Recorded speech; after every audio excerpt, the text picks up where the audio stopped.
Ho, ho, ho, gentlemen. The holidays came early here at Manscaped.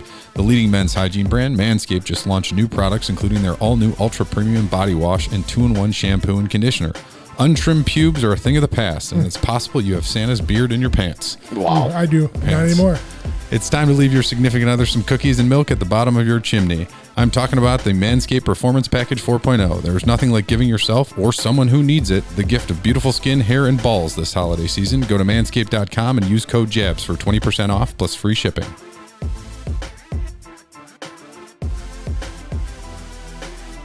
Hunting for military and first responder discounts has historically required going from one website to another, creating multiple accounts and logins to make purchases, and jumping through various hoops to verify your service. Don't you wish there was one place you could visit that had carefully crafted selection? I do. Yeah, there should be. And GovX is the one that's bringing it to you. I love it. They carefully craft a selection of deals for military and first responders in one spot. GovX works directly with brands to negotiate the best prices possible because you deserve the gear you need at the prices you've earned. Plus, you can trust that the gear you're ordering is 100% authentic, direct from the manufacturer. A huge collection of gear and apparel from popular brands all in one convenient location. How awesome is that? Signing up for GovX is fast, easy, and totally free. So if you're an American of service, anyone with military, firefighting, emergency medical, or law enforcement experience, join GovX and enjoy the site that honors and gives back to patriots like you. Use JABS15 for $15 off your first order of $50 or more. GovX.com. Savings for those who serve. Love it. And we're back.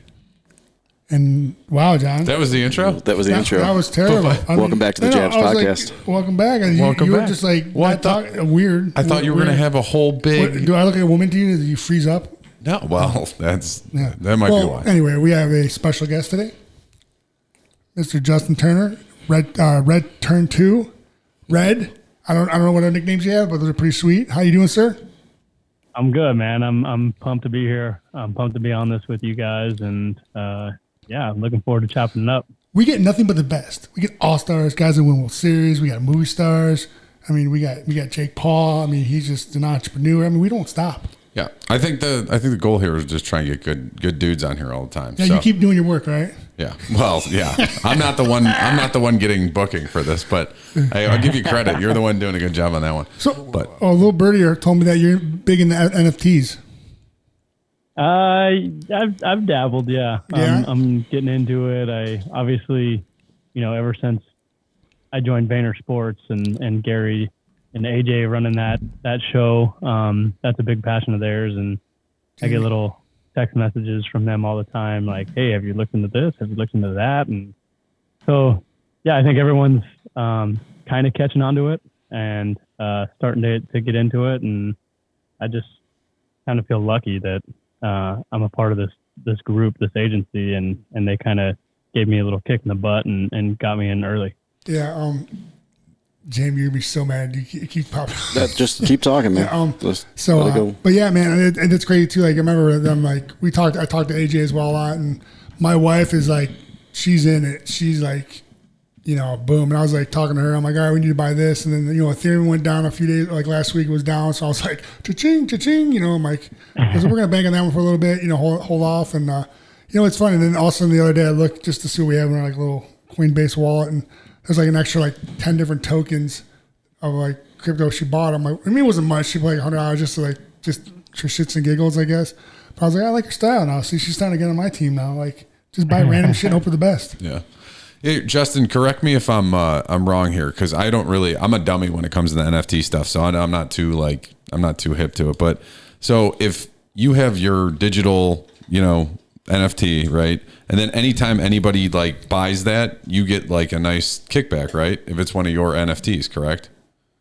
If you're the owner or a creator of it. Yeah. Okay. So if you've created anything, obviously, when it drops, when it mints, you get all of those profits. And then once it hits the secondary market and people start selling, you get, well, you can kind of change the percentage you get, but most people get like a 10% kickback on everything that sells after that. Nice. So it's just like basically like digital trading cards kind of, right? Is for like from like a sports perspective, right? Except you actually have control and some monetary gain in the secondary market. Well, it's actually better than trading cards because the creators continue to make money off of every sale. So if you take whatever, a Topps baseball card, for example, when Topps sells them originally, then Topps makes the money for that. But then every sell after that, Topps gets nothing. Yeah. Right. So this is actually better for artists and creators to continue to monetize their project. Nice. So it goes like this. So say I made a NFT of you. Yeah. Right? And no one bought it. No, listen. So say it's sold, blah, blah, blah. I would get 90% of that commission and you get 10. Yeah. And then it would sell again, I would get 10% of that commission, you get 10% of that commission. So that's when it goes back. You know what I mean? Nice. So after the initial, like if you're the owner or creator, whatever you want to call it, Yeah. if I'm not mistaken, the first one's big, and after that, and then it's just like residual. Royalties, as you would say. Well, yeah, for you guys though too, that works out well because it's like, hey, like I'm the one that did this thing, and this was my moment or my highlight or my whatever. So like, oh, good, I can keep monetizing this versus like it's just this one moment in time that goes away forever, you know. So it's good for you guys. Yeah. Well, you gotta make sure you have the rights to your moments, right? Because so in UFC, if they have the rights to it, then pretty much everything. So you can't really do anything. Like if I were to hit a walk-off home run and Candy Digital decided to make that the play of the day and the highlight, like I don't necessarily see any of the profits of that. It goes to Candy Digital and MiLB or whoever owns the rights to that media right. Yeah. Shiesty bastard. That's tough. That's the tricky part. That's the hard part. Yeah. So for everybody listening, I know Stipe introduced him when he came on, Justin Turner. Are you playing third base like solely now, or because I know you played short and second base before in the past, so are you just third base now? Yeah, when I came up, I was a shortstop, second baseman. Never played an inning in my career at third base, and best spot. Now best spot. That's where I played. No big deal. Yeah, and now with the Dodgers, I'm pretty much solely a third baseman. Even though baseball is crazy now with all the shifts and stuff, I think like half the game I'm actually playing second, and half the game I'm playing third because of these shifts. So, but yeah, I love playing third base. It's definitely grown on me. I've learned a lot over there, and I just feel like it's more of like a reaction type spot, and get shit hit down your throat, and you got to try to figure out a way to get a glove on it. So it's definitely fun. The difference between me and him, right? Like we play the same position, boom. See him, soft hands, great glove. Me, just use my chest, pick it up, and whip it across. Hitting the body. Dude, I would look like I just got drilled by like tennis balls like for days. You know what I mean? But like the only good thing about my last year playing in college was like we have scouts that go to games like teams we play prior, like we're gonna play them, so they would go like the week before and watch them.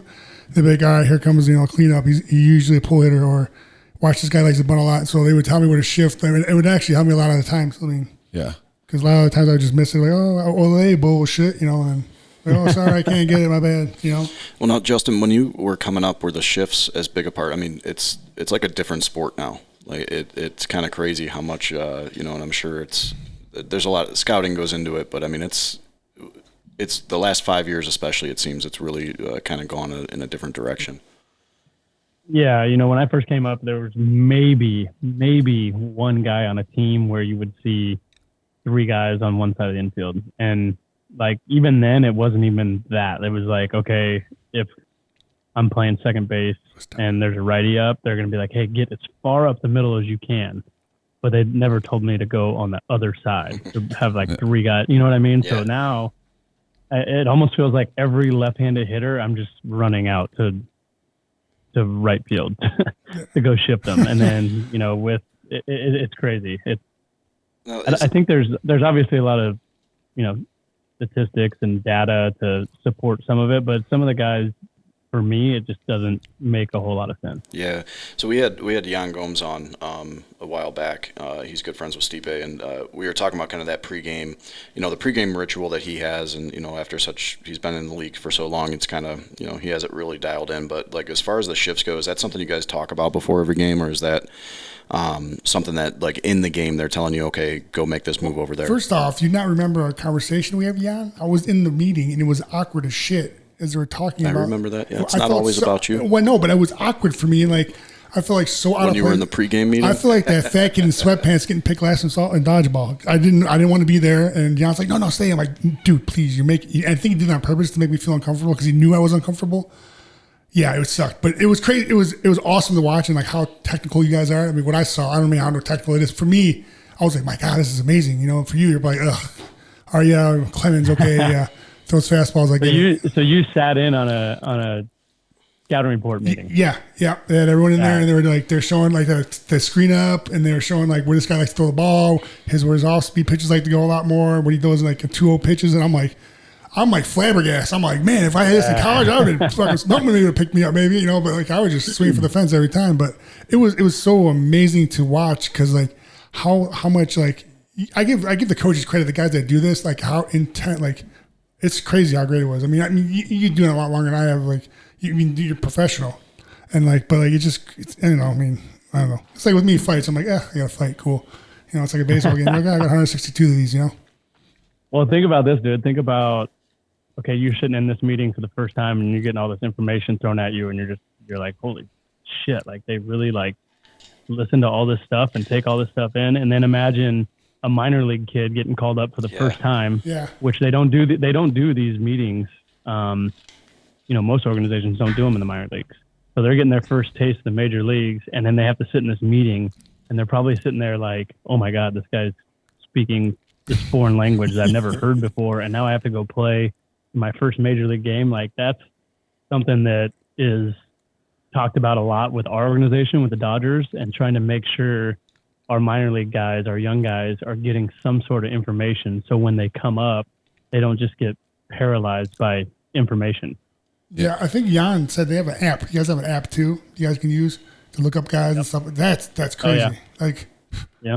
It's funny because like you just said, you're like, you know, I think a lot of times you hear like coaches and stuff like, oh, go play loose and react and just play. And you know what I mean? And it's funny, but like, imagine if you're a young guy coming up and you're like, okay, I'm like ready to go play. And then they just dump all that stuff on you. Now you're thinking about that and you're trying to play and everything. I mean, I can't imagine how overwhelming that might be. What's your first game? They're like, all right, you're called up. You don't play the whole game. All of a sudden you're like, oh, you're going to pitch it. All of a sudden like, hey, you're facing Isaiah Chapman. Good luck with that.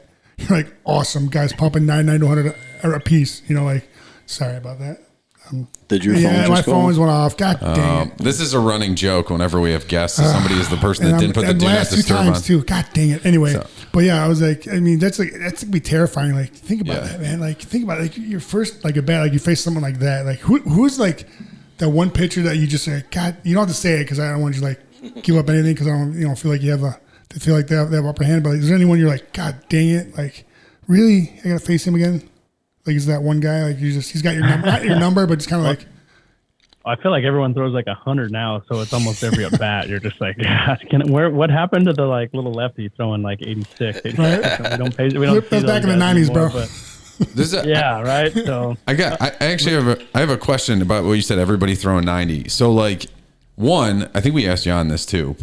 First part of the question: how like tough is it to stand in that box when somebody's firing a ball 100 miles an hour at you? And then two, like, how do you even see that like coming in? Are you catching it's the window, bro? You watch the hand. It's the window. You see if they're throwing a curveball, fastball, splitter, change up. Listen, I know these things. I don't. That's why I'm asking. I'm guiding you.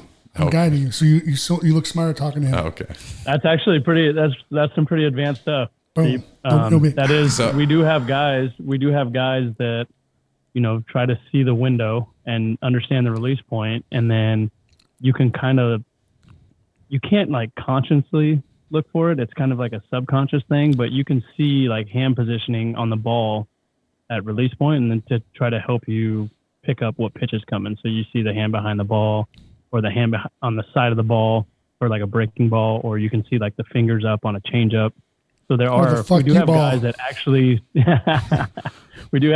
actually look for that, but the majority of our guys, they look for spin on the ball, like see the seams. Like breaking balls usually have a little dot. 4-seam fastballs, the ball looks completely white. 2-seamers and changeups, it usually looks like there's 1 seam spinning. So we have guys that look for that. Then we also have guys that look for like trajectory, right? Like the ball comes out of their hand down, that usually means that's the fastball. The ball pops out of their hand, that usually means it's an off-speed pitch, because they gotta start a little higher to land it for a strike, stuff like that. So I think the elite guys kind of use a mix of all 3 of those.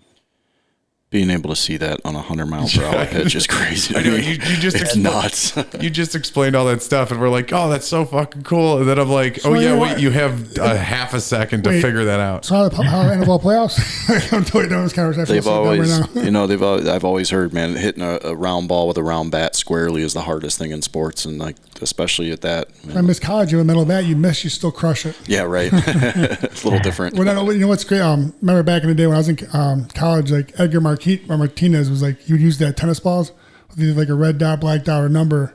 With, and you get fired. We actually had that at our college, and I would sit there every day for like 20 minutes. I would catch. It wasn't going hard. It was going pretty quick, but I would catch it. But I got four, or just let pass, and I guess the number. And I don't know if it helped out, but I mean, I felt like it did. It was, I think, more confidence in my ability. But it was pretty cool. Yeah, again, the training and stuff like that is all kind of like a subconscious type deal to get you to try to like recognize the ball, the color, the number, stuff like that. But once you're in and you're competing, and like you said, a guy's throwing 100 miles an hour, you can't really be like looking for that hand position. Right. You're screwed, right? So it's just something that you train so much that you hope that you'll subconsciously pick that stuff up. Yeah. The one question I had for you, so one of the stories we first told when we started the podcast was we went to the Indians Cubs World Series game in 2016. That's how a podcast started. No big deal. We were talking about it on the ride down there, we went and saw the game at Wrigley Field, and it was a ridiculous environment, right? It was awesome for us in the stands. I can't imagine how it was for you on the field when the Dodgers won the World Series. Yeah, it's pretty wild. I mean, it was a little different for us because we were in Texas in like a neutral site, right? So it wasn't necessarily getting to play in front of our home fans and having to go on the road and have the hostile environment on the road. We were in a neutral site. It was pretty evenly mixed, but it was still pretty crazy. I mean, there was this third year we had been in the World Series in 4 years, and we had lost the previous two, obviously. So like Cleveland Indians back in the day. Yeah, so I mean, like the Indians back in the day, yeah. So there was some serious, I guess, pressure and like desire, hunger, bad taste in our mouth going into it. There was some talk about not being the Bills. Oh yeah. You know what I mean? So, now that they're back in the playoffs and playing pretty good, I thought it was a good time to bring that up. Timely, man. Yeah. Thank you. I have a bunch of friends that are Patriots fans. Makes me feel good inside. As a Dolphins fan, I thought it was good to bring that up. You're Dolphins. I was going to ask my next question. Are you a Chargers guy or no? Right? Or no. Rams? So when I was 10 in '94, the Rams and Raiders both left LA, and we didn't have a team here. I grew up here, so. Dan Marino was kind of a big deal at the time, and Ace Ventura was kind of a big deal at the same time. Did you get isotoners too? Did you get them isotoners? Yeah. Damn, you know I'm talking. You have those. You're the one that probably invented them. Yeah. Well, it sounds like my daughter's a huge Dolphins fan, and I just keep telling her you picked a team that's just like the Browns. Well done. Here's my question about that, though. Off subject. So they fired the coach after just like they did. They did a really good year. Like won 7 in a row. Did you know too that every team they beat, the quarterback didn't have an O in their name, and every team they lost to had an O in their name? I didn't. Swear to God. That's super random. Every quarterback they beat didn't have an O in their name? Something like that. It was vice versa. One of the two. One had an O, one didn't. But really? I swear to God. That's the weirdest thing I've ever heard. Look it up. Heard. I'm telling you right now. So I don't lie. I don't lie. Well, their head coach had an O in his name. That's why they fired him. That might be it. Thank you. Yeah, right. Flores. Man. That was wild. That was wild. I mean, I see, they obviously went on that streak and won 7 in a row, but they also had lost 7 in a row before that. Right. And my wife's from Indiana, so we went back to Indiana for the holidays, and we actually drove down to Nashville for that game. And this was when leading up to they had won 7 in a row, and then they got their asses kicked in Nashville. So I was like, "Oh man, I'm the cooler. I'm the reason they lost." I was like, "I'm never going back to a game again." So it's funny because we talk about you're in the same position as us as Browns fans. Like you guys go from Tom Brady and the Patriots in the division, like owning everything for so long, and then he goes away, and you're like, "Oh, maybe there's a window of opportunity. We got Tua." And now Josh Allen and the Bills are like it would appear, taking over that division. Yeah. So whereas we thought we had a nice little window here, and now Joe Burrow is lighting it up. Listen, we beat them twice this year, so we're good. And the first time we smoked them. The second one was in garbage time of the season. Let's talk about the first one. Didn't mean anything. The first one was great. Sorry, he's a Michigan fan, so sorry.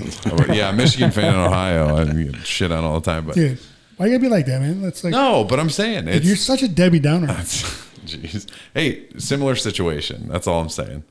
I still can't believe they fired their head coach. I woke up the next day and I was like, you've got to be. I could see if they had lost 7 in a row to end the season. I totally get that, but ran off 7 in a row the last week of the season. You're in, like, you have a shot. You are lined up to get into the playoffs. Hey Justin, we had Jan on, and that's the year. Remember, the Nationals won it, and they were dumps. They were bottom of the cellar, and they just tore it up at the end of the year. They had one of the best second halves of the year, and they won the World Series. And not one team won a home game in the World Series, which is crazy too. Yes, it was. That was wild. Yeah, and that's that. I mean, that's what I love about baseball. Is it doesn't really matter what it says on paper. You got teams that are supposed to win 110 games a year or whatever, but you still got to go out and play. And you watch that World Series, like you said, that was the craziest thing I've ever seen. Like a home team not winning a single game in the World Series. That was wild. Speaking of like home games, home field advantage, what's probably one of the coolest stadiums you've probably ever played at? Jacobs Field. Going on, well, it's Progressive Field now. Oh, yeah, corporate sponsorships. Yeah. I actually enjoy playing in Cleveland. Yeah. I actually like that. Well, I actually like the city a lot. Maybe this year when you come back in town, if you guys do ever come back in town, you can join the podcast in person if you're not busy. I think we play in Cleveland this year, don't we? Yes, you do. I know we play the AL Central. I'm just not sure if we go there or they come to us. I am 99% sure you're coming here. Well, it's a date. Yeah, it's a date. Yep. We'll stalk you. Let's do it. Yeah, I wish I can remember there's a little Mexican restaurant too there, right? Not too far from Barrio. Make your own burritos. Oh my God. The tacos. So good. Yeah. That's how I got Jamie roped into the jalapeno margaritas there. They're phenomenal. They are good. Ooh, yeah. Delicious. Yeah, I'm a big spicy marg guy. Oh, see? Look at that. This guy. I wasn't always though. My wife got me into those. Yeah. So. That was like me and Bloody Marys. I never had one until like 10 years ago. I was with my wife. We went on vacation. She's like, I was a little hungover. Not really. I was still drunk mostly. She's like, yeah, I'm a Bloody Mary, dude. I was like, these are the best things I've ever had in my life. That's why I drank the rest of the trip. There you go. It's disgusting. Just need somebody to open the door for you. That's all it was. Just guide me in. That's what I got to do with a girl for you. Just open the door for you. Yeah. It's never going to happen. So John's a big bumble guy. I got an ultimatum for a wedding I have to go to in August. I have to bring a date. Like, they don't bring me. Have to. That's fantastic. You could be my +1. Boom. Jesus. We're crazy. Hey, Justin, really quick. I only had one question that I really wanted to ask you when I found out you were coming on. Thoughts on the Houston Astros? Ooh. Boy. Yeah. I mean, I don't think there's any secret there as to what happened and what went down, and I guess there's some satisfaction in seeing this year they finally had to go and play in front of fans, and seeing how they were treated everywhere. I think is pretty much sums it all up. Yep, and it's going to continue for a long time. I think. I think so. It'll be interesting to see what happens, in free agency for some of these guys. If teams are willing to do that. I know. Obviously, Springer went to the Blue Jays last year, and Marwin Gonzalez, had left, and wherever he went, the Twins or whoever. But it'll be interesting to see what happens with, Correa, and I don't think Altuve will play anywhere else for the rest of his career, because of it. Yep. Man, that's like, oh man. Yeah. Very serious question, Jamie. Thank you. Well, it's really changing the vibe. So it's great. Like nothing to that extent, but talk about saying stuff. I remember. Was it my second DC? No, my third one. When there was no fans, you could clearly hear everything. You could hear the smacking. You hear my coaches. I hear my coach all the time, but I came crystal clear. And I remember in the second round when I caught him, I dropped him. My coach was like, "He's out," or was like, "Stop the fight," and that's a no. That's like you don't say that. And my coach is pumped up. He just wanted me to win. And the ref turned around. He's like, "Don't ever say that again." I was like, "Ooh, you're in trouble." Which coach was it? I think it was Alex. Alex? I was like, "Ooh, you're in trouble." He's like, "I'm sorry." He never talks either, which is funny. Right. Like he says is like the guidance, jab, we work you right, and he's like, "Stop the fight." And the ref's like, "Dude, can't do that." that's no. Gatter's like, "No, sir." He's like, I'm sorry. because here's another thing too is that like that can maybe backfire on you. You don't know. Maybe the ref stops the fight early on you because your coach, you pissed you. I don't know. I don't know how it works. Yeah. You know, it just makes me nervous. It's just a no. Right? Yeah, there you go. Didn't know that. Listen, the more you know, the smarter you get. I know. Can you hear your coaches in fights? Yeah. Well, can you hear the guys in your corner? So yeah, I can hear my coaches. So it usually goes my head coach Marcus, who usually loses his voice in the first 2 minutes. And then I have my one coach, he's like this big burly, looks like Sergeant Slaughter, starts screaming shit. But then and then I can hear my wife. And my wife will say random shit like, kick his fucking ass, like kill him. I'm like, Jesus. I'm like, who is this lady? Like, you know, and then she's the crazy Italian woman in the front row. The Sicilian Irish woman in the and then but when I fought in the Apex when there was no fans, it was weird. It was like it was kind of nice. I felt weird, but like it was nice because I wasn't being told how bad I suck or, you know, hope I die. So it was kind of nice. I just walked out next to. What about that other guy's corner? Can you hear what they're saying? Oh yeah, it's great. so that's funny is when I fight now, we I've been doing it for I don't know how long now. We have cadences, like we have like different like names for stuff. You know, like I don't know, I can't remember, but it'd be like I can't even think of one now because I'm freaking getting old. But like we just have like stuff like Klitschko or Mayweather, just like names of stuff we do that they do, so they won't know what it is. Which, so you're like a quarterback. It's like a quarterback thing. Yeah, I'm like Omaha. Yeah. Like that. Yeah, exactly. Red 7. I don't even know what that means. Stand over here. It's not funny. Well, the problem is when my coach starts saying like, "Don't get hit," you're fucking up. Yeah. Throw a jab. That's when you're not doing good. They can't even go to the code words. They're just like, get the fuck out of the way. What? Are you being an asshole? And I remember, like the cadences and stuff like that. But I will ask you one more question before how much time we have before? Okay. Yes, even better. Yes. That we only have 20 minutes. Okay. Anyway, do you ever see that new machine? It's for hitting. It's like a screen and the ball comes out. You know what I'm talking about? It's like a pitcher. It's like almost like virtual reality. You can like see it's like the video of the guy. Yeah, and the ball pops out. Does that help at all? Or? I've never hit off of it, so I don't know. We had one at our spring training facility on the minor league side. But I never went over and hit off of it. I think some guys said that they didn't really love it. It wasn't like that realistic, but I haven't heard too much good feedback from it, so I never jumped in there. Two things I used I love. The one was I used to hit those like small golf ball plastic ones with the holes because those things like dance around. Man, that's all I hit like for days. I loved it, and it was great. And then I went to I feel bad for you guys in the minor leagues because some of this you guys have. Like I remember staying at the Pirates facility in Sarasota or Bradenton because I went to IMG Academy for a month and a half for baseball academy, and we stayed at the Pirates spring training, whatever it was. Pirate City. Yeah, dude. Wow, like the showers. I'm 6'5", like 6'4", 6'5". Like I like bend down a shower. Like it was bad. Like I felt bad. But the food was good, but like. Man, the facility was awesome though. Like it was great though. Like, but like the stuff they had there for the IMG, like to just small things just to get better. It was like, interesting. A lot of T work. I like the T work. I like doing T work, helping me with that. But that's just my little thing. I'm happy you brought up like you were at a minor league park or whatever. So you've been in the majors for what, 13 years now? 13, right? I think I read that, right? Something like that. Like coming up, how was that grind in the minors? Are you like, how happy are you? And you're like, all right, we're out. Like, yeah, man, it's not that glamorous. I think there's kind of a misconception, maybe not so much anymore, but I think a lot of people think that when you get drafted for baseball, you just go straight to the major leagues and start, making a bunch of money and doing all this. I don't think people realize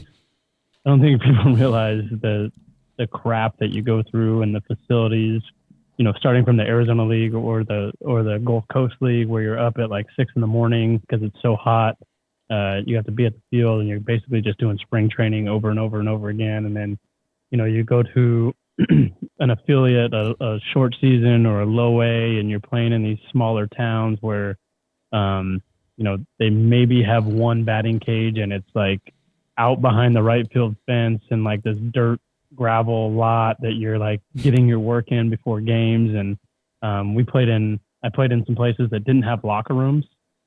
Sweet. So you're just like kind of like showing up and you're getting dressed. It's like a little league all over again. behind the fence. Yeah, it is. It's like Little League all over again. So obviously, over the years, things have improved. There's been a lot of new minor league parks added that have done a nice job. I was lucky enough to play in Dayton, Ohio, which is one of the most sick minor league stadiums you'll ever play, and I was low A at the time. There was an upper deck. We had a full crazy locker room and wet room and training room, and we had a food room and inside batting kit. Like, it was crazy. We were so spoiled. And then, after that, you get called up to the Gulf Coast League and you go down to Florida, and it's just miserable down there. You're in your spring training facility. And the Florida League is brutal, man. It rains every single day at 4:00, so you never hit batting practice. You're always delayed. There's always just crap going on. So, it's a grind. It's not that glamorous. Like, you really want to do your stuff and get moved up and, try to get there, one, because obviously that's your lifelong dream, but two, you just want to get the hell out of some of these shitholes. Do you guys remember Paul O'Neill for the Yankees? Yeah. So I used to that was my alter ego. I used to go out. It started back in Louisville, Kentucky. I was playing some summer ball in a tournament. I met a girl, nothing happened, 4 shoes, whatever.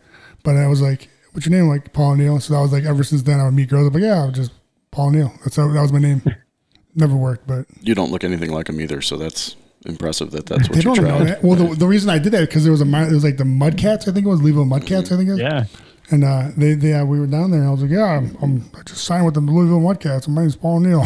The girl's like, oh, that's great. I'm like, yeah, nothing. No, she's like, okay, see you later. I'm like, okay, have a great day. I don't know if that's a great selling point. What? Hey, I play for the Mudcats, and she probably doesn't know who Paul O'Neill is. Exactly. So. How do you? Hey, I got an interesting question. You're talking about all the stuff you got to do and everything you got to hit, as you're coming up through the minors. How many people did you? I guarantee it's probably a ridiculous number of people too that were really, really good baseball players, but they just couldn't do the work. They were studs coming out of high school and got drafted and everything like that, and they just never made it because they couldn't do the work.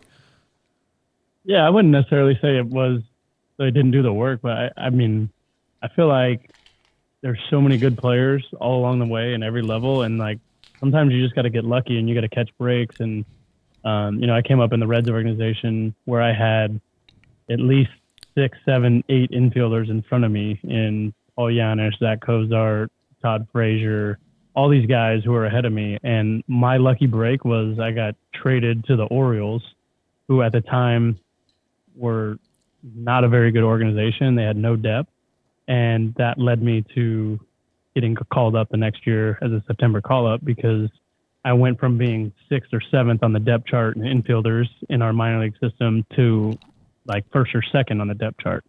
So really, I got lucky. They could have traded for any other infielder, and they would have been in my position and had that opportunity, and I might not have ever made it to the major leagues with the Reds because I was behind so many guys. So I really think that, there's a lot of talent, and you really got to catch a break to get your opportunity in the major league. And then once you get to the major leagues, the hardest part is staying. And that's when you kind of see separation between guys who want to put in the extra work and pay attention to the details and do the right things versus thinking oh, I made it. I'm in the major leagues. I accomplished my dreams. I'm, Instagram famous now. I'm going to get all these social media deals, and then stop worrying about the stuff that's important that you've worked your whole life for. Speaking of things that are important, what's your go-to walkout song? I've been turned down for a while. Yes. Great song. Yeah. Yeah. I think, everyone in the stadium kind of, adapts or identifies me with that song. So I get tagged in social media all the time when that song comes on. I've used Mr. JT, Justin Timberlake a little bit. I've used some Ed Sheeran because he's a ginger and obviously super talented. So, yeah, I've gone through a few, but I would say my most popular one is Turned Down for What. You know what John's would be? Hallelujah, It's Raining Men. Oh, wow. By the Weather Girls. Wow. I like that Stipe purposely tries to make fun of me more when we have guests on. It's true. Yeah. He does. But I always make fun of you. I know. but it's a lot more. Up. Anyway, Stipe's walkout song is off of baseball. Well, you're a married man, right? Where did you meet your wife? She says getting from talked Indiana. over. Yeah, we're just trying to change the subject. That's how it goes, baseball right? Like for a whole year. Make fun of you and then talk I was over. saying I was going to talk about your walkout song. Mine? Yeah, what's your walkout? Till I Die by Machine Gun Kelly, Cleveland one. Actually, I remember. I'll never forget when my cousin, he just came out. They were at the bar, and she's like, "Yeah, I'll walk out to this song." I'm like, "Okay, let me listen to it." She came out. I'm like, "Yep," and that's the song I'm gonna walk out to. So I used to walk out to Lincoln Park, and then was it Reanimation, whatever it was, and then what's the one with DMX and MGK? I can't think of the name, but do you remember it? It was that one, and then that was like one time, and I switched to this one. Ever since then, it's been like 7 years now. So it's got a great beginning. It's got a great beginning. Yeah. So anyway, your question about it. I was saying, you're married. Like, how'd you meet your wife? Like all that good stuff. Yeah. Been married 4 years. Met my wife back in 2012. I was with the Mets at the time. She was living in LA. We were coming into town to play the Dodgers. It was a 4-game series over 4th of July weekend. The X Games were about to kick off. Oh, I love X Games. Yeah. So I had a buddy who worked for Young and Reckless, and they were throwing an X Games kickoff party / birthday party for Rob Dyrdek. Oh, nice. From and Cincinnati. He invited me to come, and my wife was there with one of her girlfriends, and it was funny actually. She was kind of pissed off when I met her because she wanted to leave. She had an internship at UCLA like super early the next morning. She was trying to get out of there, and I kind of called her out. I was like, "What the hell is your problem, man? Like, why are you all pissed off?" And then invited her up to have a drink, and she came up, and then we ended up closing the place down, hanging out pretty much the whole weekend, and yeah, the rest is history. Amazing. Yeah. John, what about you? Oh, that's right. You don't want to date anyone. Forget it. Sorry. Man. Terrible. See, I have with my wife. I always we had a mutual friend. Try was hooking us up. We finally met. But I always tell a story of how I was out with the guys, and she's sliding down the pole, and she gets so mad when I say that. And I was like, because she's a stripper. So she gets sorry. Yeah, she gets like I remember I actually got a sponsor that way one time, and then because I told them the story, and I was like, I'm just joking. I told them the real story, but they're like, man, that was a great story. I'm like, thank you. And but she hates it. She literally hates it. She's like, everything probably thinks I'm this hoe, and I'm like, babe, stop. They know I'm joking. Like, come on, you're all over my Instagram. I cherish you, babe. All right, hey Justin, man, we know you're a busy guy. Thank you so much for coming on with us. We genuinely appreciate it, and wishing you nothing but the best of luck this coming season. And when you're in Cleveland, let's get together. Yeah, please. If not, we'll take you out to dinner. We'll show you good spots. Grab some tacos, man. Dude, don't threaten. I just want the tacos. Okay. We know the owner, so we'll be good. Yeah, we'll make that happen. All right, brother. Thank you so much for being on. All right, fellas. Everybody, good luck, buddy. Take care. See you guys. We just had Justin Turner on. Yeah, we just had Justin Turner on. We're still going? Yeah, we're still going. Sorry. Oh, my bad. You take your headgear. I didn't know. Headgear. Yeah, Jesus what's up, wrestling coach? I didn't know. I thought we were done. You just totally screwed me there. I was in the middle of conversation, and then I got a text message. Okay. Oh, what's what I said? That was nice. I think he felt bad. Yeah, 100%. That's why he's a nice guy. Yeah, he's a great dude. Incredibly nice he's guy. a hell of a ball player too. Yeah. So we were if he ever comes to Cleveland, I think we definitely gotta hit a barrio. Have some spicy margs. Make sure he has a day game, and the next day it's a night game. Oh that'd be perfect. Mm-hmm. That'd work out. Yeah. But how was everybody's? Let's have a little chance to catch up. I haven't seen you guys since last week. How was everybody's weekend? How's everybody doing? Jamie, you were having. You guys are all looking at me. Yeah, I know. Had a good hockey game. Had a great weekend. I saw it. You were helicopter dad for sure. We're looking at Jamie because when we got here, he was about to smash his computer on the floor. There's a lot going on. A hard time. Today. It's been a rough day. Our video's going to be in and out. It's going to be in and out. You saw it happening. Okay. Yeah, so the solid weekend. We were in Erie, PA for a hockey tournament. It was a boys' trip, just me and my son. And they won their first two. Then they tied one, made it to the championship, and curb stomped the other team for the championship, 8-2. It was. Yeah, they've come close a couple of times this season, and they've been, it was really nice to see. Did you get up in that rankings yet? In that Yeah, they're up. They're about to crack the top 10 in the state. Wow. So What about this nation? I don't know about all that, but Well, I'm saying, just listen. Dream big. top 10 in the state's pretty good. Possible is nothing. I don't know where I saw that, but it's possible is nothing. It's probably like on a small girl's poster on her wall. I'm just super. Adidas. I'm just super excited that Adidas. we came home yesterday. That was a major thing. It was our whole association has teams up there, and a lot of them were playing still today. Oh, Yeah, and they're they're supposed stuck. to drive home tonight. Yeah. It's not happening. No. We got about 16 inches of snow. yeah. Oh, yeah. I mean, Yeah. like I had to go somewhere today, and I was going to take my truck. I looked at my wife. I'm like, yeah, I'm going to take your SUV because it's in the truck. I didn't think it was going to be that bad, and we got pelted.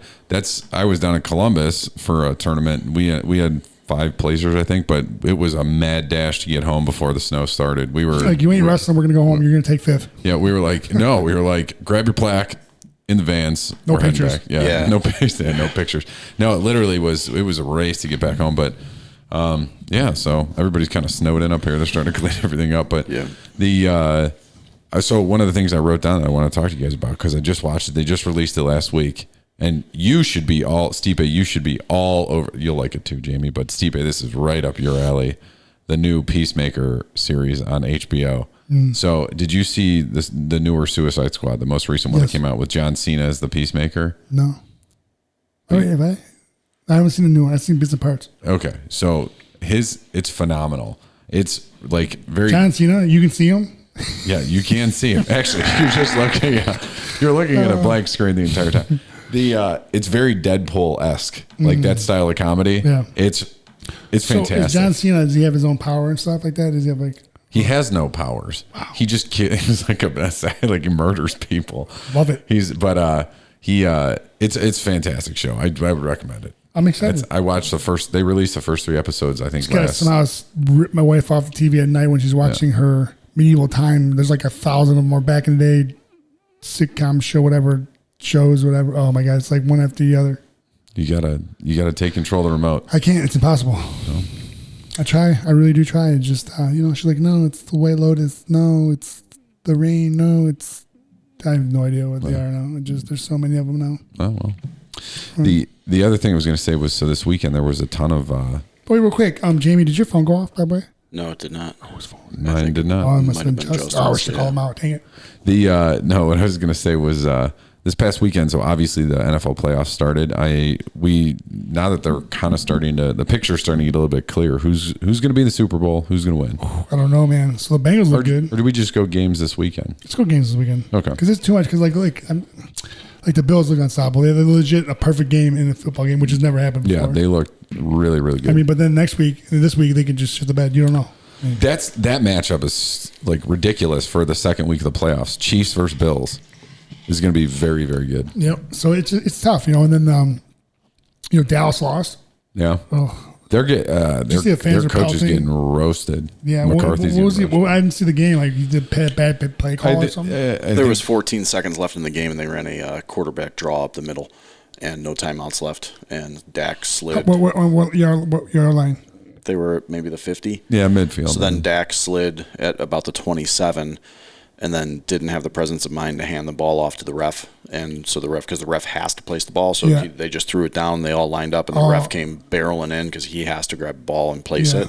I didn't know that was a rule. Yeah, so in the meantime, when he did that, he kind of ran into Dak, ran into the center. They got a little off balance. So Dak, today came out and said, kind of basically was okay with his fans throwing a bunch of trash. Yeah, I saw that. I saw that. That's not cool. Yeah, they were just trying to blame the refs for it, but it was in the end, it was a terrible play call, and it wasn't executed well at all. So I'm pretty sure the NFL doesn't want to encourage fans to throw garbage on the field. I'm pretty sure we may have had that happen here in Cleveland. Were you at the Bottlegate game? I was at the game for like one quarter. They got it left. Yeah, it was cold. The batteries, and that's why we don't have glass bottles at games anymore. Yep, and they take the caps off. Yep. All right, so what do we got this coming weekend? You got the Bengals and the Titans. Oh God, that's gonna be a tough one. I'm going Bengals. I'm gonna root for the Bengals. Mm-hmm. It's gonna be tough. If they can stop the run, yes, I'll go with the Bengals. But if they can't stop, what's his face? What's his name? Henry. Mark. Travis. Well, I can't remember his name either. Why am I blanking? Henry, right? Yeah, Henry, right? Travis Henry. Is it Travis? No, I don't think it's Travis Henry. I don't know. Well, the running back, Henry. We're all really quick. We're all blanking. It's the running back who went to Alabama. Travis Henry. There's a game tonight? Yeah. Oh, yeah. There's a Monday night playoff game? That's really odd. But last week there was no Monday night game. Okay. So Cardinals, Rams tonight. So I'm going Rams. I'm going Rams too. I feel like Cardinals kind of been slipping. Yeah, they've been trending downward, I think. All right, Niners, Packers. That I'm going Packers. I think Packers you have too. to go them because there have been fights all year, but 49ers, man, Garoppolo always finds a way. It seems like Niners can beat anybody. Yes, they're capable of beating anybody if they play well. I think they're capable of beating anybody. I don't know. And then Bills, Chiefs. I'm going Bills. Yeah, I'm gonna go Bills. Although too. Mahomes looked unbeatable yesterday. I would love, as a Cleveland fan and being like deprived of sports success for a long time in football, I would say I'm rooting for the Bills to win the whole thing, win it all, because their fan base is very similar. That's my second favorite football team. So, but yeah, so what's your AFC? You got Chiefs or Bills? Yeah, Bills. All right, and Bengals or Titans? That's a tough one for me. I just like I said, like if Burrows goes off, Bengals, but if Henry, runs, because they have a hard time stopping the ball. And then Derrick Henry. Derrick Henry. I kept saying Travis. You were so confident too. Yeah. You were like, I believed you. I believed you because you were so confident. It's Travis Henry. What are you? See his confidence? That's the confidence you use with girls, right there. That's the confidence you use with girls. For trickery, to make them believe you. Yes. To make them believe your lies. I got my wife. That's what it is. But, well, it'll be interesting. Glad to see the Steelers got knocked out. Super glad to see the Cowboys knocked out. Very bummed my Eagles, but I wasn't expecting anything out of them. So, it'll be interesting playoffs. Yeah, I really like this time of year because Saturday and Sunday you just get football all day. So it's like, nothing to do. Well, I'm going to sit here and watch football all day. Game over. Perfect, great time. So, but how was your weekend, by the way? Besides wrestling, did you do anything fun? No, I couldn't do anything else. I was at the tournament Saturday. Went down Friday. I came back Sunday. All day Saturday. Came back Sunday. I guess stay overnight. Yeah, Friday night, Saturday night. Yeah. Although I will say this: have you ever been to Roosters? It's mostly in Central Ohio. Yeah. Holy shit! So it's like, for anyone listening that's not from Ohio, it's a chicken place. Like, pretty sure I'm gonna shit my pants there one time after. It'll make you do that after the fact. However, it was amazing, but I'm. My pants. Yeah, I mean, after the fact, all that hot sauce and chicken wing, fried chicken will probably do that to anybody. Did you hear about Jake? What he does, I guess. I don't know, like Jake who? Drake, the singer. Oh, Drake. So he wore kind of a girl and he put hot sauce in there after he's done because she didn't want her to inseminate herself. She did try to do that anyway after, and she got hot sauce in her vagina. I guess that's what I heard. I don't know if it's true. I don't know what it is. I didn't read it all. I could be completely wrong. You saw that, but I saw hot sauce with a condom. That would be very painful, I would assume, and also that's a very weird strategy. It's a great strategy because it kills the sperm. Well, that's true. Thanks for coming.